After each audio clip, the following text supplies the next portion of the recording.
In the year 1893, a 12-year-old boy in Germany loses his parents forever. While leaving, they leave some money for him. But during traveling in the Führer, that money also gets stolen. But despite losing everything, he had one thing that was his unstoppable passion for watches, and on the basis of this passion, he created the world's greatest watch company. This is the story of Rolex watches. In Germany, Hans Wilsdorf, who was only 12 years old, had become an orphan after the death of his parents, and there was only darkness in his future. In such a situation, the relatives sold Hans's parents' business and put him in a boarding school. During school, he became friends with a boy from Switzerland who told him a lot about the watchmaking industry of Switzerland. And after knowing all this, a voice came from within Hans that his future lies in this industry. So in 1900, at the age of just 19, he left Germany for Switzerland. In Switzerland, he got a job in a watchmaking company called Kuehne+Korten. Here his job was to check the accuracy of hundreds of pocket watches daily, and while doing this job, he developed a passion for making perfect watches. In 1903, he decided to settle in London, but during this journey, a big accident happened to him.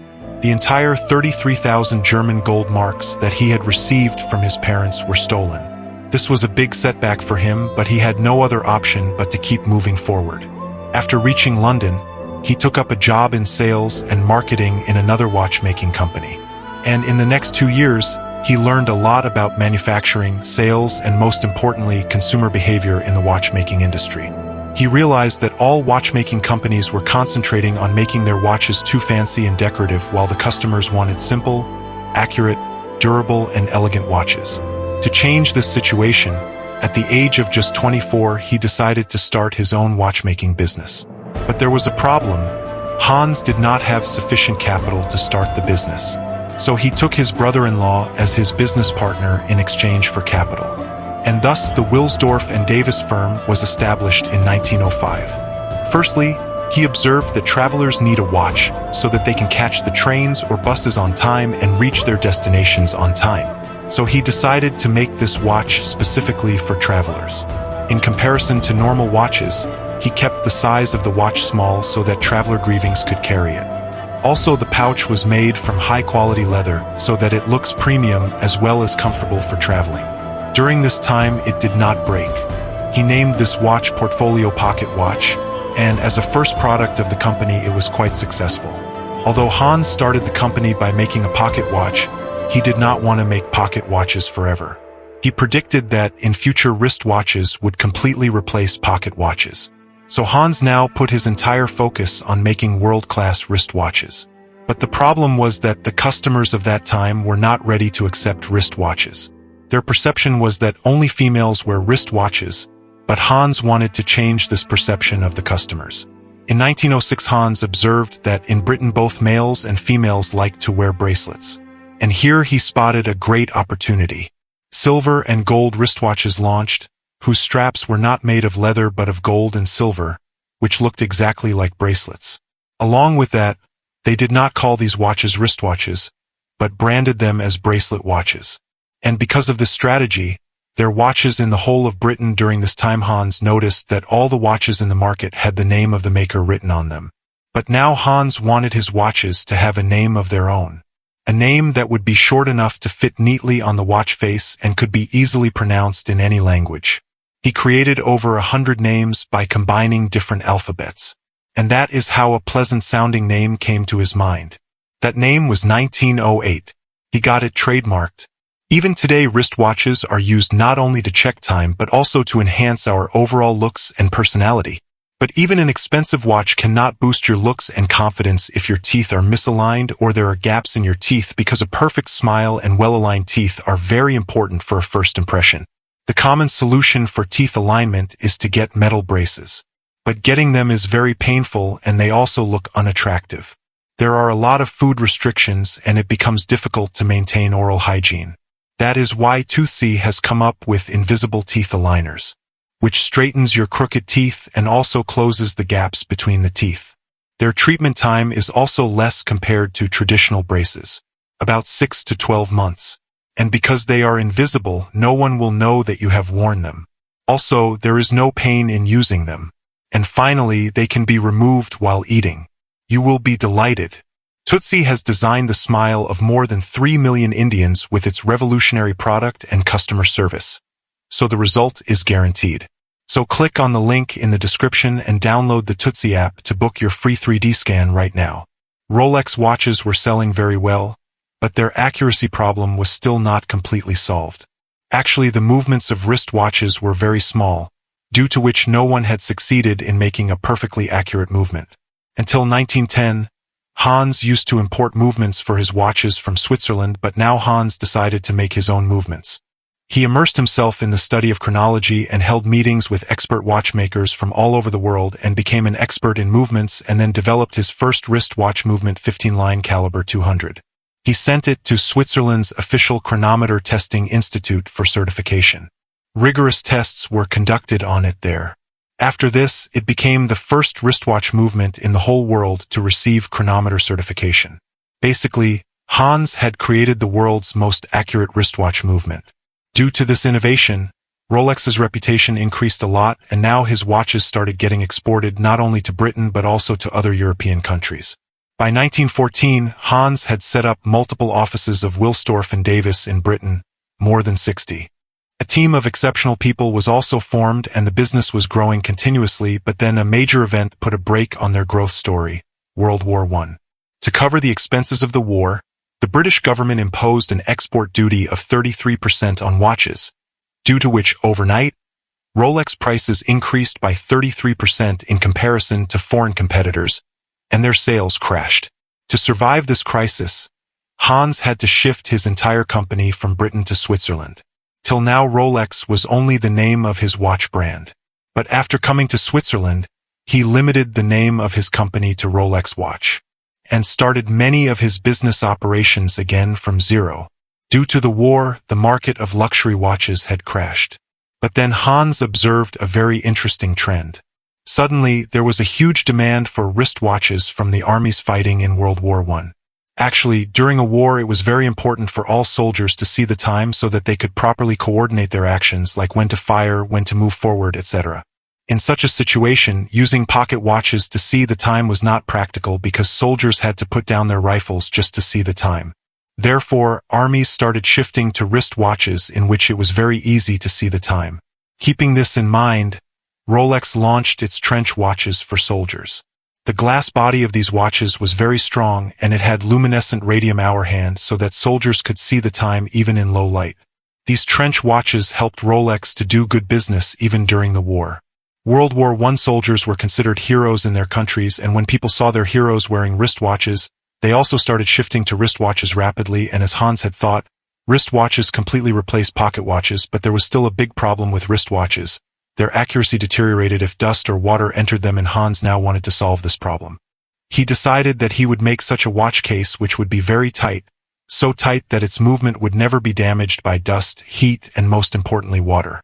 Hans saw that till now all the watches were made of these are made using a snap-on mechanism, which means that the components of the watch are assembled by simply fitting them over one another, in the same way as a tiffin box is assembled. However, this leaves small gaps in the watch which allow dust and water to enter. Hence, Rolex designed a watch case with a screw-on mechanism for the first time. The watch components had grooves in them, so they didn't fit together but screwed tightly together. There were also rubber rings at all the important points to fill in any gaps. Finally, the watch's winding crown sealed the entire body tightly together, like the hatch of a submarine. Just like an oyster, the watch could stay underwater for an unlimited amount of time without suffering any internal damage, which is why it was called the Oyster, the Rolex Oyster. Launched in 1926, the watch was revolutionary and needed revolutionary marketing to promote it. Hans found out that there was a swimmer named Mercedes Glides who claimed to be the first to swim across the English Channel, but many dismissed her claim as false. So to prove herself, she declared that she would cross the English Channel again, and this time in front of the world's media. Hans contacted Mercedes and offered her to become the first Rolex brand ambassador. To promote the Rolex Aster's waterproof capabilities, Mercedes was going to wear the watch attached to her necklace during her swim.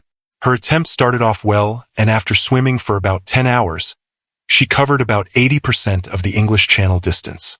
But unfortunately, She was exhausted after that and was rescued. Her swim was not successful, but when the Rolex Aster was checked, it was in perfect working condition. Even after the unsuccessful attempt, Mercedes glides became famous all around for her efforts. And along with them, the world's first waterproof watch, the Rolex Oyster, also became popular. Hans also showed Mercedes and Rolex together in his ads. Apart from this, Hans displayed the Oyster inside a fish tank with real fishes at all Rolex retailers. In the 1938, he hired a top British actress named Miss Evelyn Leigh as the brand ambassador. In his ads too, Evelyn wore the Rolex Oyster and it was on his hand. It was inside a fish tank.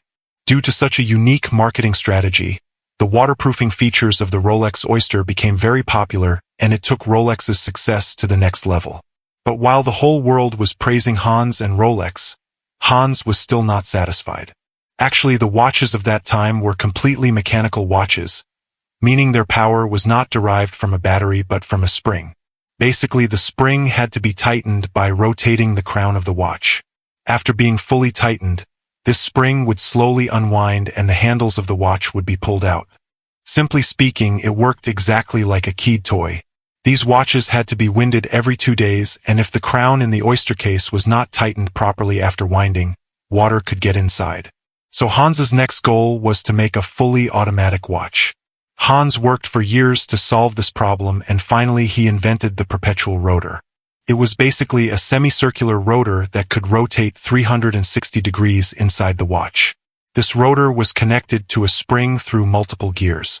In daily life, when the person wearing the watch moved his hand or wrist, this rotor would rotate. Then this energy was transferred through the gears and ultimately the spring would become tight. Meaning, the spring would get wound just by wearing the watch. This watch could run automatically forever, i.e. perpetually, and that is why its name was Rolex Oyster Perpetual. There had been many attempts to make such automatic watches before, but Rolex was the first one to make it so successfully. The Perpetual Leigh made Rolex and Hans Wilsdorf a legend in the watchmaking world. But then in 1939 a big problem came, World War II. Due to the war, the supply chain of the whole world got disrupted and the ship crashed again. Despite all the difficulties for the next few years, Hans ensured the survival of Rolex, but then another tragedy happened. His wife died in 1944. The last 6 years were the most challenging time of Hans' life, but by facing such challenges since childhood, he had developed a fighter mindset. So he regrouped his energy and got back to the work in which he was the world's best, i.e. world class. In 1945, Rolex completed its 40th anniversary, and on this occasion they launched the Rolex Datejust, which was the world's first automatic waterproof watch in which the date was also visible, but there was a problem. Some people complained that they faced problem in viewing the date because the date display was too small. As usual, Hans started finding a solution for this. It is said that one day a drop of water fell on his watch, due to which he started seeing the date magnified. Taking inspiration from this, he got 2.5x magnifying glass added on the Datejust watch and this problem also got solved. By 1960, Rolex launched many more revolutionary watches. For example, in 1953, Rolex launched many more revolutionary watches. Explorer was launched, which was basically a strong and unbreakable watch made for mountaineers and explorers, so that they do not have to worry about the watch getting damaged. In 1955, Rolex launched the GMT Master, which had a rotating bezel. This watch was mainly for pilots because pilots had to track different time zones while flying, and they could do this through this bezel. And finally, in 1960, Rolex launched an experimental watch named Deep Sea Special, which was designed to withstand extreme water pressure of deep sea. In 1960, it was taken to the deepest known ocean point of that time, which was about 11,000 meters deep for testing, and even at that depth, it was working perfectly. With this, Rolex established itself as the king of watches. Be it the height of Mount Everest or the deepest point of the ocean, only one watch brand had the capability to deal with every extreme condition in the world, and that was Rolex. Hans achieved all those things with Rolex which no other watchmaker could even think of achieving in his dreams. With this, in 1960, Hans Wilsdorf said goodbye to the world at the age of 79 but left behind a watch brand which made him immortal forever. This was the story. If you liked this video of Rolex, thanks.